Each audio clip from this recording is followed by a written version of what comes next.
11 പേർക്ക് ഇന്ന് ഇതിൽ പങ്കെടുക്കാൻ പറ്റിയിട്ടുള്ളൂ. കളിയിൽ 10 പേർക്ക് പങ്കെടുക്കാൻ കഴിയുകയുള്ളൂ. ഇരട്ട സംഖ്യ ആയിരിക്കണം കോഴിക്കളിയിൽ കളിക്കണമെങ്കിൽ ഇരട്ട സംഖ്യ ആയിട്ട് വരണം. അതല്ലാതെ വടക്ക് നേരത്തിൽ നിന്ന് കളിക്കുന്ന കളിയിൽ മാത്രമേ ഒറ്റ സംഖ്യ വരുമ്പോൾ കളിക്കാൻ കഴിയുകയുള്ളൂ. കോഴിക്കളി പല തരത്തിൽ ചിട്ട ചെയ്തതുണ്ട്, പല പ്രദേശത്ത് പലതരത്തിൽ ചിട്ട ചെയ്തതുണ്ട്. ഇവിടെ കളിക്കുന്ന കളി ശ്രീകൃഷ്ണ കഥകളെ ആസ്പദമാക്കി രചിച്ച പാട്ടുകൾ പാടി കളിക്കുന്നതാണ്. അതല്ലാതെ രാമായണം കഥകളെ ആസ്പദമാക്കി പാടി കളിക്കുന്ന കളികളുണ്ട്. അതിൽ തന്നെ ചെണ്ടയുടെ കൂടെ ഉപയോഗിക്കുന്ന ഇലത്താളം ഉപയോഗിച്ച് കളിക്കുന്ന കളികളുണ്ട്. ഇത് ഇലത്താളമില്ല, ചിലങ്കക്കോൽ എന്ന് പറയുന്ന ഒരു 2 ചിലങ്ക ഇടുന്ന കോലാണ് ഈ കോൽക്കളിയിൽ ഉപയോഗിക്കുന്നത്. പിന്നെ ഇവിടുന്ന് എന്നോട് ഒരാൾ ഒരു സംശയം പ്രകടിപ്പിച്ചു, കോൽക്കളി വിളക്ക് വെച്ചിട്ടാണോ കളിക്കുന്നത്. കോൽക്കളി പല വിഭാഗത്തിനുള്ളത് കൊണ്ട് വിളക്ക് വെക്കാതെ കളിക്കുന്നതും വിളക്ക് വെച്ച് കളിക്കുന്നതും കളികളുണ്ട്. കോൽക്കളി ആരംഭിക്കുകയാണ്. ഇതിന് ആദ്യമായിട്ട് ഒരു വന്ദന ശ്ലോകം.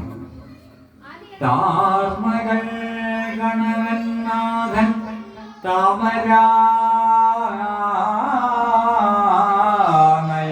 കൃഷ്ണൻ ചേർന്നു നന്നായി ചേകവരോടുകൂടി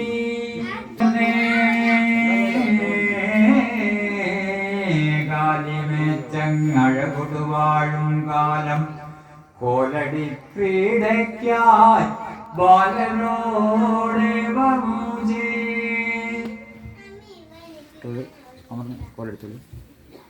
ഇത് കളിക്കുന്നതിന് തന്നെയാണ് ഇത് പാടുക.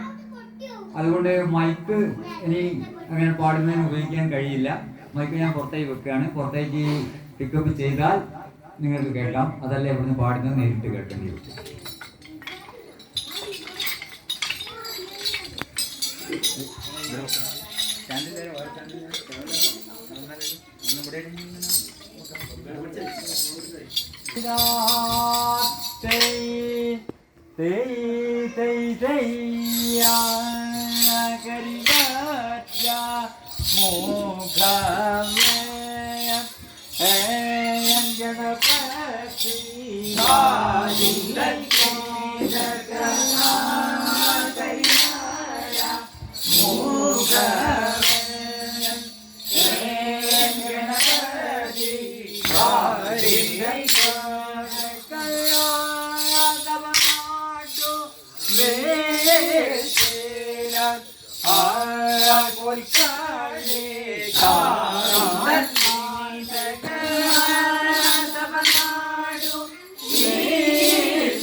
गणपति